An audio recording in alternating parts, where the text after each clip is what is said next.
ত্রয়োদশ জাতীয় সংসদ নির্বাচন সামনে রেখে সরকারের প্রস্তুতি নিয়ে আশ্বস্ত করলেন স্বরাষ্ট্র উপদেষ্টা।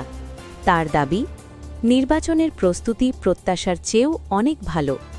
সিলেটে আয়োজিত এক মতবিনিময় সভা শেষে তিনি এই মন্তব্য করেন।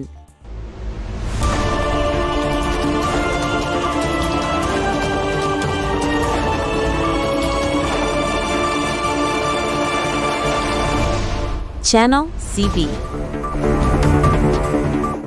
বুধবার বিকেলে সিলেট নগরের সুবিদবাজার এলাকায় পিটিআই মিলনায়তনে জাতীয় নির্বাচন ও গণভোট ২০২৬ উপলক্ষে আইন শৃঙ্খলা বিষয়ক এক মতবিনিময় সভা অনুষ্ঠিত হয়।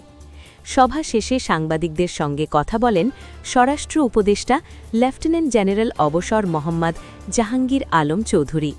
তিনি বলেন, আমাদের যে প্রত্যাশা ছিল তার চেয়েও অনেক ভালো প্রস্তুতি দেখা গেছে, কোথাও কোনো ঘাটতি নেই। নির্বাচনের নিরাপত্তা ব্যবস্থার বিস্তারিত তুলে ধরে তিনি জানান, প্রতিটি ভোট কেন্দ্রে থাকবে সিসিটিভি ক্যামেরা, থাকবে সুরক্ষা অ্যাপ, কিছু কেন্দ্রে থাকবে ড্রোন নজরদারি, ব্যবহার করা হবে বডি ওর্ন ক্যামেরা, মোতায়েন থাকবে ডগ স্কোয়াড।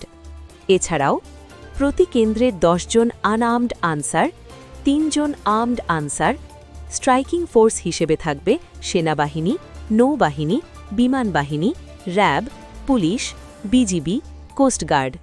স্বরাষ্ট্র উপদেষ্টার ভাষায় এবারের প্রস্তুতি আগের যে কোনো নির্বাচনের চেয়েও শক্তিশালী। সাংবাদিকদের এক প্রশ্নে নির্বাচনের সঙ্গে আওয়ামী লীগের দোসরা জড়িত কিনা স্বরাষ্ট্র উপদেষ্টা স্পষ্ট করে বলেন, এখানে কোনো দোসরের জায়গা নেই, সবাই দায়িত্বশীল ও সৎ কর্মকর্তা। তবে গণভোটে হ্যাঁ ভোটের পক্ষে সরকারি কর্মকর্তাদের বক্তব্য নিয়ে প্রশ্ন করা হলে এই বিষয়ে তিনি মন্তব্য করতে রাজি হননি। মতবিনিময় সভায় উপস্থিত ছিলেন আইজিপি বাহারুল আলম, সিলেট বিভাগীয় কমিশনার, ডিআইজি, জেলা প্রশাসক সহ প্রশাসনের ঊর্ধ্বতন কর্মকর্তারা। সব মিলিয়ে সরকারের পক্ষ থেকে বার্তা একটাই, নির্বাচন হবে কঠোর নিরাপত্তা ও পূর্ণ প্রস্তুতির মধ্যেই। Subscribe now for daily news and updates.